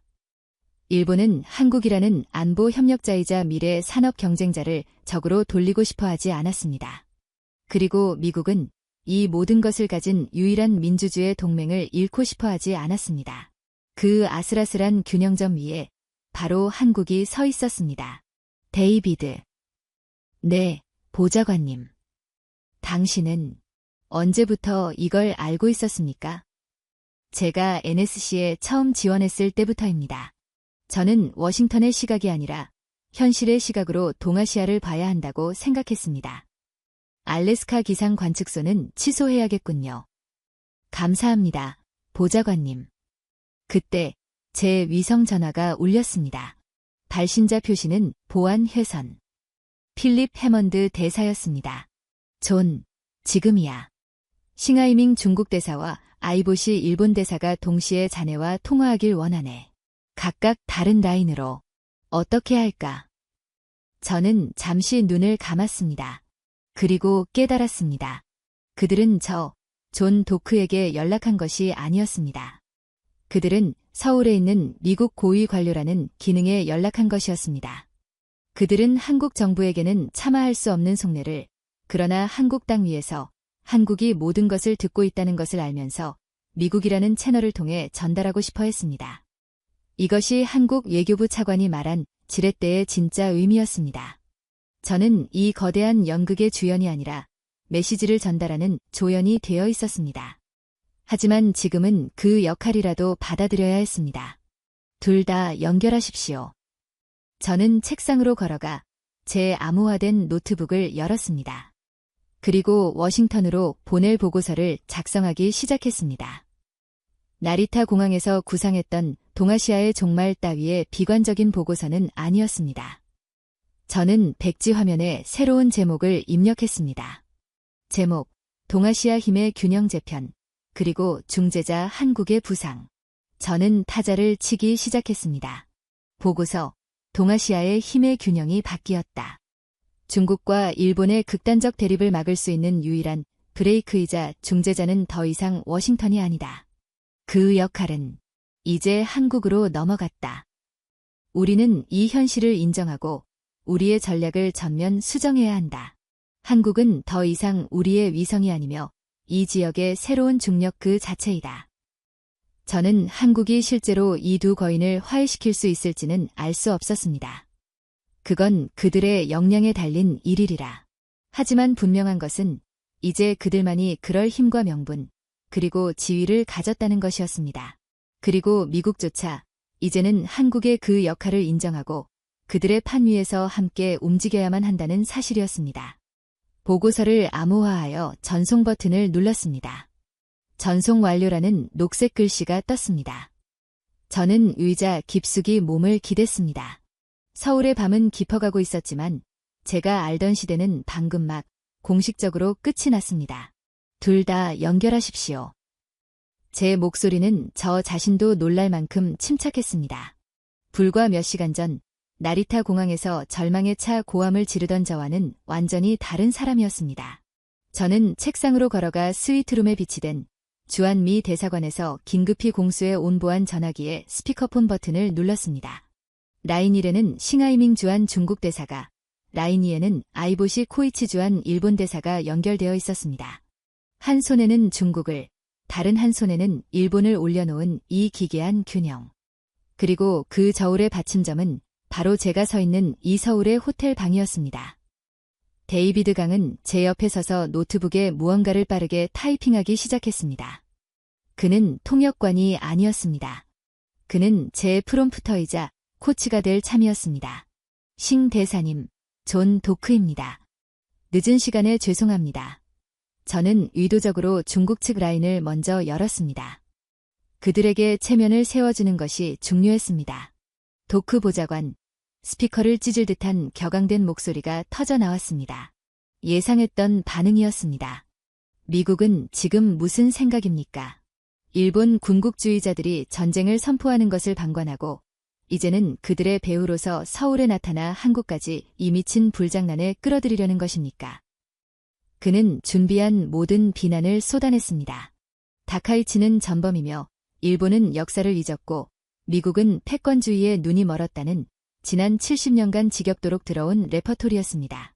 과거의 저였다면 여기서 즉각 반박했을 것입니다. 미국의 동맹에 대한 위협을 좌시하지 않겠다거나 중국의 일방적인 현상 변경 시도를 규탄한다고 맞받아쳤을 것입니다. 하지만 지금의 저는 그럴 필요가 없었습니다. 저는 데이비드가 방금 화면에 띄워준 문구를 바라보았습니다. 그들의 분노를 인정하라. 그리고 현실을 직시하게 하라. 저는 싱 대사의 말이 잠시 끊어지는 틈을 기다렸습니다. 대사님의 분노는 충분히 이해합니다. 베이징의 입장도 존중합니다. 제 차분한 대답에 그가 순간 당황한 듯했습니다. 하지만 싱 대사님, 저도 오늘 서울에서 매우 흥미로운 브리핑을 받았습니다. 무슨 브리핑 말이요? 이 지역의 안정에 대해 그 누구보다 절박한 친구들에게서 말입니다. 저는 의도적으로 한국이라는 말을 쓰지 않았습니다. 하지만 서울에서 만난 절박한 친구들이라는 표현은 싱 대사 같은 노련한 외교관에게는 너무나 명백한 단어였습니다. 그들의 우려는 지금 이 사태가 장기화될 경우. 저는 여기서 잠시 숨을 골랐습니다. 중국의 미래 산업에 돌이킬 수 없는 타격을 줄 수 있다는 것이었습니다. 무슨 헛소리요. 헛소리가 아닙니다. 대사님. 반도체 이야기입니다. 스피커 너머로 침묵이 흘렀습니다. 제가 금기어를 꺼냈다는 것을 그도 알았습니다. 대사님도 저보다 잘 아시잖습니까? 지금 중국의 모든 서버, 모든 AI 연산, 모든 첨단 무기 시스템이 어디에서 온 메모리 칩으로 돌아가고 있습니까? 만약 이 위기가 격화되어 한국의 기업들이 공급망 중단이라는 최악의 상황을 가정하고 컨틴전시 플랜을 가동하기 시작한다면 중국은 일본을 봉쇄하는 것이 아니라 스스로의 숨통을 조이는 결과가 될 것입니다. 제 친구들은 그걸 가장 우려하고 있었습니다. 지금 감히 우리를 협박하는 것이요. 아닙니다. 저는 부드럽지만 단호하게 말했습니다. 이건 협박이 아닙니다. 이건 사실입니다. 저는 대사님께서 베이징에 이 현실을 정확하게 보고해 주시길 바라는 마음에서 말씀드리는 겁니다. 다카이치 총리의 발언은 분명 문제지만 그 문제를 해결하려다 더 큰 재앙을 불러오는 것은 현명한 처사가 아니겠죠. 저는 그저 듣기 위해 서울에 왔습니다. 그리고 지금 대사님의 우려를 잘 들었습니다. 저는 싱 대사가 반박할 기회를 주지 않았습니다. 대사님의 우려는 내일 아침 한국 측에도 분명히 전달하겠습니다. 그리고 그들의 답변도 듣게 되면 다시 연락드리죠. 좋은 밤 되십시오. 저는 라인 2를 끊었습니다. 데이비드가 저를 향해 엄지를 들어 보였습니다. 워싱턴의 방식이 아니라 서울의 방식으로 첫 번째 통화를 끝낸 것이었습니다. 젠장. 심장이 터지는 줄 알았네. 제가 중얼거렸습니다. 훌륭하셨습니다. 데이비드가 말했습니다. 이제 반대편입니다. 이번엔 더 강하게 나가셔도 됩니다. 저는 라인 2의 버튼을 눌렀습니다. 아이보시 대사님, 존 도크입니다. 보좌관님, 도대체 어떻게 된 겁니까? 일본 대사의 목소리는 중국과는 정반대로 절박함과 패닉으로 가득 차 있었습니다. 중국이 우리 영공을 봉쇄했습니다. 이건 명백한 전쟁 행위입니다. 미국은 즉각 미일 안보조약 5조에 위거하여. 아이보시 대사님, 잠시 진정하십시오. 진정하라고. 지금 우리 선박들이 동중국해에서. 아이보시 대사님, 저는 그의 말을 끊었습니다. 제가 지금 어디서 전화드리는지 아십니까? 서울, 아니십니까? 그렇습니다. 그리고 저는 오늘 아침 한국 외교부 차관과 매우 실망스러운 만남을 가졌습니다. 실망스럽다니요? 한국이, 그들이 감히 미국에? 아니요. 그들은 저에게 실망한 게 아닙니다. 그들은 일본에 실망했습니다. 스피커 너머로 일본 대사가 숨을 삼키는 소리가 들렸습니다. 대사님, 다카이치 총리는 워싱턴과 상의 없이 존립 위기를 선언했습니다. 그건 동맹에 대한 결례입니다. 하지만 그보다 더 심각한 문제가 있습니다. 다카이치 총리는 이 지역에서 일본의 유일한 민주주의 파트너이자 안보 협력자인 한국과도 단 한마디 상의를 하지 않았습니다. 그건 한국은 이 문제의 당사자가 아니지 않습니까? 당사자가 아니라고. 저는 실수를 터뜨렸습니다. 대사님, 지금 중국의 봉쇄로 인해 가장 큰 피해를 입을 수 있는 나라가 어딘지 아십니까? 일본 다음으로 바로 한국입니다. 한국의 기술과 부품이 없으면 일본의 미래 산업이 멈춘다는 것을 오늘 서울의 친구들이 제게 아주 친절하게 설명해 주더군요. 저는 데이비드가 띄운 브리핑 자료를 그대로 읽었습니다. 한국은 이 사태를 일본의 주권 수호로 보지 않습니다. 그들은 이 사태를 지역 안정성을 파괴하고 핵심 공급망을 위협하며 자신들의 생존권을 위협하는 다카이치 총리의 무모한 정치적 도박으로 보고 있습니다. 이게 오늘 제가 들은 한국의 공식적인 우려입니다. 그럴 리가. 그들은 제게 이렇게 물었습니다. 대사님. 미국은 일본이 한국의 안보와 경제를 인질로 잡고 벌이는 이 위험한 도박에 동참할 것인가? 라고 말입니다. 대사님, 지금 워싱턴으로 돌아가 대통령께 뭐라고 보고해야 합니까? 우리의 동맹인 일본이 우리의 또 다른 동맹인 한국의 등에 칼을 꽂으려 한다고 보고해야 합니까? 아닙니다. 그건 오해입니다. 보좌관님, 우리는 그저. 그렇다면 그 오해를 푸십시오. 저는 지금 서울에 있습니다. 일본이 이 사태를 예교적으로 해결할 의지가 있다는 것을 한국에게 그리고 미국에게 보여줘야 합니다. 저는 대사님의 진짜 입장을 듣기 위해 기다리겠습니다. 내일 아침 저는 다시 한국 외교부와 만납니다. 그때까지 도쿄의 성에 있는 답변을 기다리겠습니다. 저는 라인 2도 끊어버렸습니다. 방 안에는 무거운 침묵이 흘렀습니다. 저는 온몸이 땀으로 젖은 것을 깨달았습니다. 데이비드.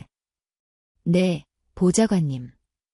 나는 방금 2명의 G7 국가대사들을 상대로 한국의 입장을 대변한 겁니까? 아닙니다, 보좌관님. 데이비드가 웃으며 말했습니다. 보좌관님은 미국의 입장을 대변하신 겁니다. 새로운 현실에 입각한 미국의 입장을 말입니다. 그들은 이제 알게 될 겁니다. 워싱턴으로 가는 길이 서울을 통과한다는 것을요. 바로 그때였습니다. 방 안의 모든 불빛을 압도하는 붉은색 비상등이 깜빡이기 시작했습니다. 제 책상 위에 놓인 워싱턴 상황실과 직통으로 연결되는 위성 전화기였습니다. 레드라인. 대통령의 호출이었습니다. 저는 마른 침을 삼켰습니다. 제가 보낸 보고서가 태평양을 건너 백악관에 도착한 것이었습니다. 저는 심호흡을 하고 수화기를 들었습니다. 도크입니다. 존, 도대체 무슨 헛소리를 하고 있는 건가? 트럼프 대통령의 목소리였습니다. 그는 잠에서 깬 것이 분명했지만 목소리에는 제가 워싱턴을 떠날 때와는 비교도 안 되는 분노가 묻어 있었습니다. 자네 보고서 방금 읽었네. 새로운 중력, 중재자 한국. 맙서사, 존. 자네 저 멍청한 도쿄에서 머리라도 맞은 건가? 아니면 그 똑똑한 한국 녀석이 자네를 완전히 구워 삶은 건가? 각하, 제 정신은 그 어느 때보다 맑습니다. 그리고 데이비드 강 실무관은 세뇌가 아니라 제 눈을 뜨게 했습니다. 설명해보게. 알아듣게 설명해봐. 지금 당장 뉴욕 증시는 폭락 직전이고 내 장군들은 데프콘인지 뭔지를 올려야 한다고 내 귀에다 대고 소리를 지르고 있단 말일세. 그런데 자네는 나더러 서울을 믿으라고. 각하, 저는 서울을 믿으라고 말씀드린 게 아닙니다. 저는 서울이라는 현실을 이용하라고 말씀드린 겁니다. 저는 조금 전 2 대사와의 통화 내용을 대통령에게 그대로 브리핑했습니다. 제가 어떻게 중국의 기술적 아킬레스건을 건드렸는지, 그리고 어떻게 일본의 예교적 고립을 압박했는지, 저는 그들에게 단 한마디도 미국의 힘을 쓰겠다고 말하지 않았습니다. 저는 그저 서울의 우려를 전달했을 뿐입니다. 그런데 그들은 둘 다 아무런 반박도 하지 못했습니다. 왜냐하면 그게 진실이기 때문입니다. 그들은 미국은 두렵지 않을지 몰라도 반도체 공급이 끊기는 것은 두렵고 이웃의 강력한 군사 강국이 적으로 돌아서는 것은 두려운 겁니다. 수화기 너머로 대통령의 거친 숨소리가 들려왔습니다. 잠깐만, 존, 자네 말은 우리가 돈 한 푼 안 쓰고 총 한 발 안 쏘고 평화 중재자가 된다고, 우리가 모든 스포트라이트를 받는다고, 일본과 중국은 엉망이 됐는데? 그렇습니다. 각하. 한국이 원하는 건 실리고 우리가 가져가는 건 명분과 승리입니다. 이건 그들이 우리에게 제안하는 엄청난 거래입니다. 맙서사, 존, 트럼프 대통령이 나지막이 중얼거리는 소리가 들렸습니다. 이건 세기의 거래잖아. 그 작은 나라가 이런 그림을 그렸다고. 믿을 수가 없군. 아주 영리해. 알겠네, 존. 그의 목소리는 이제 흥분으로 가득 차 있었습니다. 나는 방금 자네의 분석을 신뢰하기로 결정했네. 아니, 이 거래를 받아들이기로 했어. 이건 내 임기 전체를 건 도박이 아니라 위대한 승리가 되겠구먼. 듣게, 자네의 새로운 임무다. 기존의 중일 갈등 중재 임무는 파기한다. 자네의 새로운 임무는 한국 정부와의 전면적인 공조다. 지금 이 순간부터 자네는 백악관 NSC 선임 보좌관이 아니라 대통령 특사 자격으로 움직이게. 자네의 모든 행동은 나의 전적인 신임하에 이루어진다. 서울이 원하는 대로 하게. 그들이 필요로 하는 지렛대가 되어주게. 그들이 짜놓은 판 위에서 미국의 이름으로 이 위대한 승리를 가져오게. 이건 명령일세. 존, 알겠나? 알겠습니다. 각하. 반드시 완수하겠습니다. 수화기를 내려놓았을 때 저는 제 손이 떨리고 있는 것을 발견했습니다. 대통령 특사. 불과 24시간 전 나리타 공항에서 패배감에 젖어있던 제가 이제 대통령의 전적인 신임을 받는 특사가 되었습니다. 이 모든 기적이 서울이라는 두 글자 때문에 일어났습니다. 저는 데이비드 강을 돌아보았습니다. 그는 제 표정을 읽고는 옅은 미소를 지었습니다. 웰컴백, 보좌관님. 아니, 특사님. 조용히 하십시오. 저는 웃음이 터져 나오는 것을 참았습니다. 당장 한국 외교부 차관에게 연락하십시오. 미국 대통령 특사가 그를 비공식적으로 만나고 싶어 한다고. 지금 당장. 데이비드의 손가락이 다시 키보드 위에서 춤을 추기 시작했습니다. 저는 창밖의 야경을 다시 바라보았습니다. 저는 이제 저 빛의 의미를 명확히 알 수 있었습니다. 저것은 단순한 도시의 불빛이 아니었습니다. 그것은 워싱턴 DC의 백악관 오벌 오피스까지 닿아 도널드 트럼프 대통령의 외교 정책을 통째로 바꿔버린 강력한 새로운 중력의 빛이었습니다. 지금 당장. 제 말이 호텔 스위트룸의 정막 속으로 떨어졌습니다. 데이비드 강은 내뱉어진 명령의 무게를 가늠하듯 1초간 제 눈을 똑바로 바라보았습니다. 그의 눈에는 각오하고 있다는 순종적인 대답 대신 이미 준비되어 있었다는 듯한 기묘한 확신이 서려 있었습니다. 이미 연락 라인은 열려 있습니다. 특사님. 그가 자신의 보안 태블릿을 가리켰습니다. 차관께서는 미국 측의 다음 행보를 기다리고 계셨습니다. 특사님의 연락이라면 24시간 언제든 응답하겠다고 했습니다. 저는 헛웃음이 나오는 것을 참았습니다. 기다리고 있었다. 그들은 제가 대통령과 통화할 것도, 제 임무가 바뀔 것도, 그래서 제가 다시 그들에게 연락할 것까지도 모두 예상하고 있었다는 말인가. 이 지독한 나라는 마치 20년 후의 미래에서 체스판을 내려다보며 수를 두는 것 같았습니다. 장소는 어디입니까? 저희가 정하는 것이 아닙니다. 그들이 안내할 겁니다. 10분 뒤 로비로 내려오라는 메시지입니다. 10분 대통령 특사에게, 그것도 미합 중국의 고위 관료에게 10분 뒤에 나오라는 통보라니. 과거의 저였다면 당장 전화기를 집어던지며 불쾌함을 토로했을 것입니다. 하지만 지금의 저는 그저 달아빠진 넥타이를 다시 고쳐맬 뿐이었습니다. 저는 이제 이 게임의 주도자가 아니라 이 게임을 끝내기 위한 필수적인 말이었고 그 역할에 충실해야 했습니다. 경호 인력은 최소한으로 필립 대사에게는 이미 전달했습니다. 대사관의 공식 차량이 아닌 그들이 제공하는 차량으로 이동합니다. 납치라도 당하면 어쩌려고요. 보좌관님.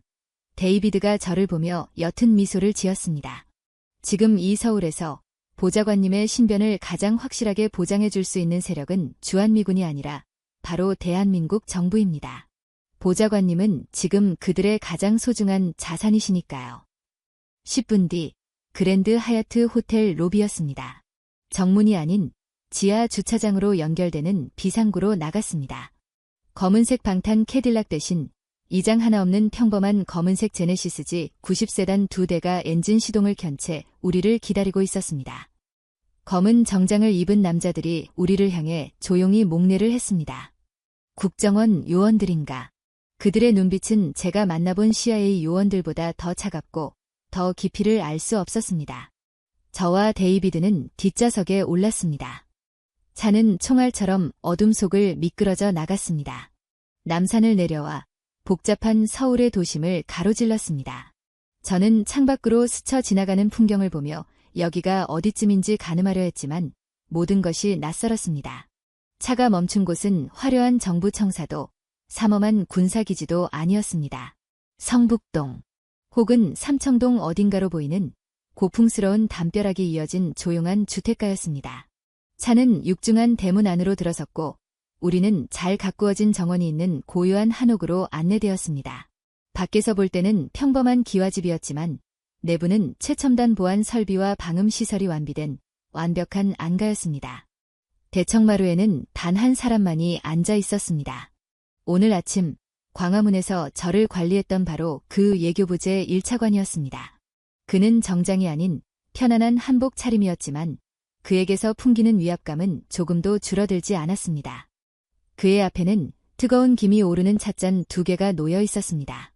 존 도크 특사님. 그가 저를 보며 일어섰습니다. 이 늦은 시간에 이런 누추한 곳까지 오시게 해 송구스럽습니다. 누추한 곳. 저는 쓴웃음을 삼켰습니다. 이 방은 지금 동아시아의 운명을 결정짓는 전 세계에서 가장 무거운 방이었습니다. 차관님, 격식은 차리지 맙시다. 저도 그의 맞은편에 앉았습니다. 데이비드는 제 뒤편에 조용히 서 있었습니다. 제 새로운 임무에 대해서는 들으셨으리라 생각합니다. 들었습니다. 그가 찻잔을 제 쪽으로 밀었습니다. 대통령 특사. 아주 무거운 직함이시더군요. 저희는 그저 미국이 현명한 결정을 내릴 것이라고 믿고 있었습니다. 그 현명한 결정이라는 게 우리가 당신들의 지렛대가 되어주는 것을 의미했소. 지렛대라뇨. 그가 웃었습니다. 특사님은 주연 배우십니다. 저희는 그저 이 무대를 준비했을 뿐입니다. 서울이라는 이름의 무대 말입니다. 그의 말은 시적이었지만 그 의미는 얼음장처럼 차가웠습니다. 본론을 말합시다. 차관님. 저는 대통령의 정권을 위임받았소. 당신들의 계획이 무엇이오? 제가 뭘 하면 됩니까? 차관은 찻잔을 들어 한 모금 마셨습니다. 특사님. 예교는 힘으로 상대를 누르는 것이 아닙니다. 예교는 상대방이 스스로 물러날 수밖에 없는 명분과 퇴로를 만들어주는 기술입니다. 그는 데이비드를 힐끗 쳐다보았습니다. 데이비드 강 실무관이 특사님께 3가지 중력에 대해 브리핑한 것으로 합니다.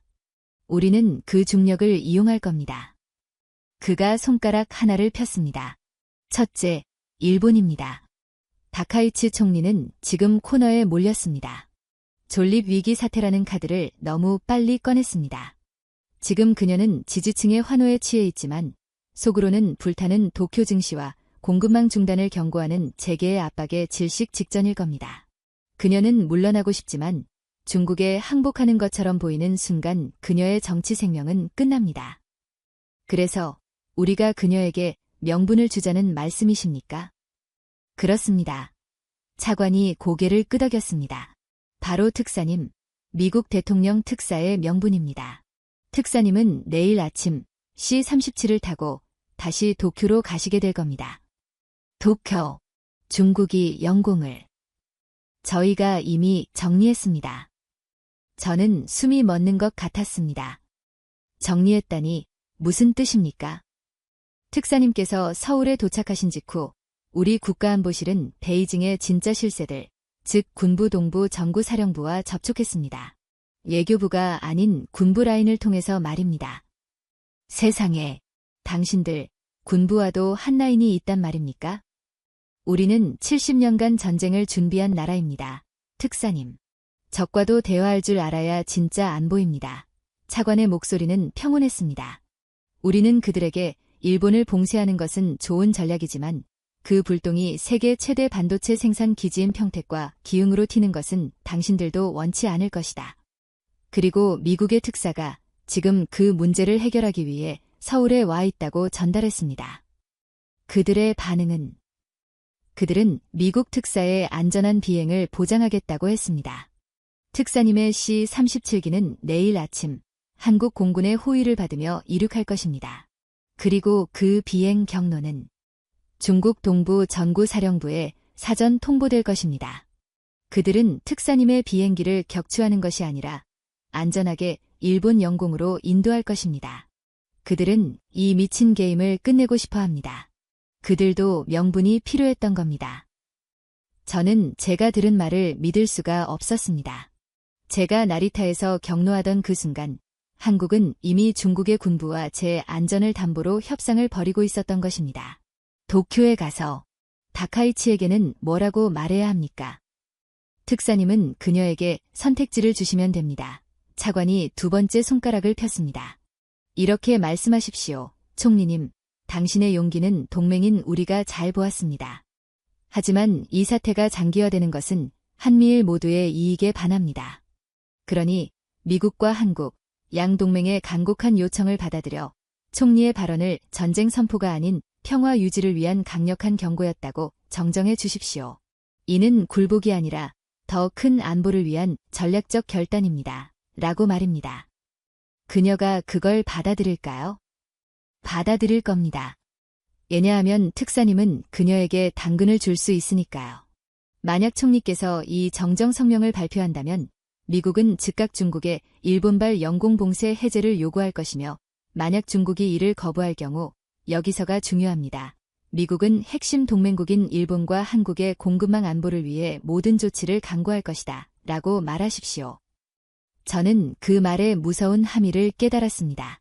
일본과 한국의 공급망 안보. 그것은 중국을 향한 반도체 금수 조치라는 핵폭탄급 경고였습니다. 미국 혼자가 아니라 일본과 한국을 함께 묶어서 말입니다. 다카이치는 이 정정성명을 발표함으로써 중국에 굴복한 것이 아니라 미국의 안보 구상에 동참하는 주요 파트너로서의 체면을 세우게 됩니다. 그녀는 국내 정치적으로 승리했다고 선전할 수 있을 겁니다. 차관은 마지막 세 번째 손가락을 폈습니다. 마지막으로 중국입니다. 일본이 정정성명을 발표하는 즉시 중국은 영공봉쇄를 풀어야 합니다. 그들 역시 명분이 필요합니다. 일본의 도발 때문에 봉쇄했는데 일본이 꼬리를 내렸다는 명확한 신호 없이는 풀 수 없습니다. 일본의 정정성명이 그 신호가 되겠군요. 그렇습니다. 하지만 그것만으로는 부족합니다. 그들은 미국이 아니라 한국을 보고 있습니다. 무슨 뜻입니까? 중국이 가장 두려워하는 것은 이번 사태를 계기로 한미일 군사공조가 강화되어 자신들의 앞바다인 서해와 동중국해가 완전히 봉쇄되는 것입니다. 그들은 보상을 원합니다. 보상. 우리가 왜 그들에게 보상을? 진정하십시오, 특사님. 차관이 저를 제지했습니다. 그 보상은 우리가 줄 수 있습니다. 특사님은 아무것도 하실 필요 없습니다. 그저 미국은 이 지역의 긴장 완화를 위해 동맹국인 한국의 건설적인 역할을 전적으로 지지한다고만 말씀해 주시면 됩니다. 그게 보상입니까? 그렇습니다. 차관의 눈이 가늘게 빛났습니다. 그 말의 뜻은 미국이 일본의 단독 행동이 아니라 한국의 중재 능력에 힘을 실어주었다는 의미입니다. 중국은 이 신호를 미국이 일본의 고삐를 잡았고 그 고삐의 일부를 한국에게 맡겼다고 해석할 겁니다. 그들은 한국이라는 완충지대가 존재하는 한 일본이 다시는 이런 무모한 도발을 하지 못할 것이라고 안심하게 될 겁니다. 그것이 그들이 원하는 안보적 보상입니다. 저는 온몸에 소름이 돋는 것을 느꼈습니다. 이것은 외교가 아니었습니다. 이것은 한 편의 완벽하게 짜인 오케스트라였습니다. 일본에게는 체면을, 중국에게는 안도를, 그리고 미국에게는 명분을. 그 모든 것을 한국이라는 지휘자가 보이지 않는 곳에서 조율하고 있었습니다. 그리고 저는 그 오케스트라의 가장 화려한 솔리스트인 바이올린 주자 역할을 맡게 된 것이었습니다. 모든 스포트라이트는 저에게 쏟아지겠지만 제 연주는 오직 지휘자의 손끝을 따라서만 움직여야 했습니다. 이 모든 것이 당신들의 계획이었습니까? 계획이 아닙니다, 특사님. 차관이 찻잔을 비우며 일어섰습니다. 이것이 우리의 생존 방식입니다. 우리는 고래가 될 수 없습니다. 하지만 고래들이 서로 부딪혀 바다가 핏빛으로 물드는 것을 막을 등대는 될 수 있습니다. 그리고 그 등대에 불을 밝히는 것이 바로 우리의 중력입니다. 그는 저에게 다가와 손을 내밀었습니다. 이제 무대로 올라가실 시간입니다. 존 도크 특사님. 도쿄의 관객들이 당신의 연주를 기다리고 있습니다. 저는 그의 손을 맞잡았습니다. 그의 손은 놀라울 정도로 따뜻하고 단단했습니다. 다시 제네시스지 90에 올랐을 때 시간은 새벽 3시를 향해 가고 있었습니다. 차는 이번에는 김포공항이 아닌 성남의 서울공항을 향해 질주했습니다. 활주로에는 제가 타고 왔던 C-37 특수임무기가 모든 불을 켠 채 대기하고 있었습니다. 그리고 그 옆에는 제가 평생 본 적 없는 위압적인 모습의 대한민국 공군 F-35 스텔스 전투기 2대가 함께 이륙을 준비하고 있었습니다. 비행기 트랩을 오르기 전 저는 데이비드 강을 돌아보았습니다. 당신은 서울에 남으십시오. 네, 특사님, 저는 워싱턴에는 내가 모든 공을 당신에게 돌리겠다고 보고하지. 당신의 다음 보직은 알래스카가 아니라 백악관 상황실 수석 분석관이 될 걸세. 하지만 그 전에 제가 그의 어깨를 잡았습니다. 당신은 이곳 서울에 남아서 미국 대사관이 아니라 저 예교부 차관의 연락관 역할을 해주게. 우리가 워싱턴이 다시는 저들의 중력을 보지 못하는 실수를 저지르지 않도록. 데이비드 강은 아무 말 없이 깊이 고개를 숙였습니다. 저는 트랩을 올랐습니다. C-37의 문이 닫히기 직전 저는 마지막으로 서울의 새벽 공기를 들이마셨습니다. 저는 이 도시가 실제로 두 나라를 완벽하게 화해시킬 수 있을지, 이 평화가 얼마나 갈지는 알 수 없었습니다. 하지만 분명한 것은 이 모든 위기의 한복판에서 전쟁 직전의 광기 속에서 유일하게 이성과 힘과 전략을 가지고 이 판을 조율한 것은 워싱턴도 베이징도 도쿄도 아닌 바로 제가 세우라고 무시했던 이 나라 대한민국이었다는 것이었습니다. 엔진이 포효하고 비행기는 어둠을 뚫고 솟아올랐습니다. 창밖으로 대한민국 공군의 F-35 두 대가 제 비행기의 양 날개를 호위하며 날아오르는 것이 보였습니다. 우리는 동쪽으로 도쿄를 향해 날아갔습니다. 저는 더 이상 제가 알던 시대의 방관자가 아니었습니다. 저는 새로운 시대의 문을 여는 특사가 되어 있었습니다. 제 보고서의 마지막 문장은 이래야 했습니다. 그리고 우리는 인정해야 한다. 21세기 아시아의 평화는 더 이상 워싱턴의 힘만으로는 지켜질 수 없다. 그것은 서울의 지혜와 함께할 때만 가능하다. 이것이 동아시아의 뉴 노멀이다. 저는 깊은 잠에 빠져들었습니다. 어떻게 보셨나요? 미국 백악관 선임 보좌관 존 도크의 충격적인 고백이었습니다. 그는 한국을 세우라고 워싱턴의 전략을 피곤하게 하는 문제라고만 생각했지만 서울에 도착한 지 단 48시간 만에 자신의 30년 외교 경력과 세계관이 산산조각 나는 것을 경험했습니다.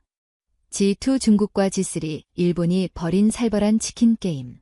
트럼프 대통령조차 엉망진창이라며 분노한 그 위기의 한복판에서 모든 판을 설계하고 조율한 것은 바로 대한민국이었습니다. 경제, 군사, 그리고 문화. 이 세 가지 중력을 바탕으로 이제 한국은 아시아의 새로운 무게 중심이 되었습니다. 미국조차 한국이 짜놓은 무대 위에서 주연 배우 역할을 맡아야 하는 시대가 온 것입니다. 여러분은 이 이야기에 대해 어떻게 생각하십니까? 한국의 높아진 위상을 실감하신다면 여러분의 자부심을 댓글로 표현해 주십시오. 오늘 이야기가 감동적이었다면 구독과 좋아요 잊지 마시고 저희는 더 놀라운 이야기로 다시 찾아뵙겠습니다. 감사합니다.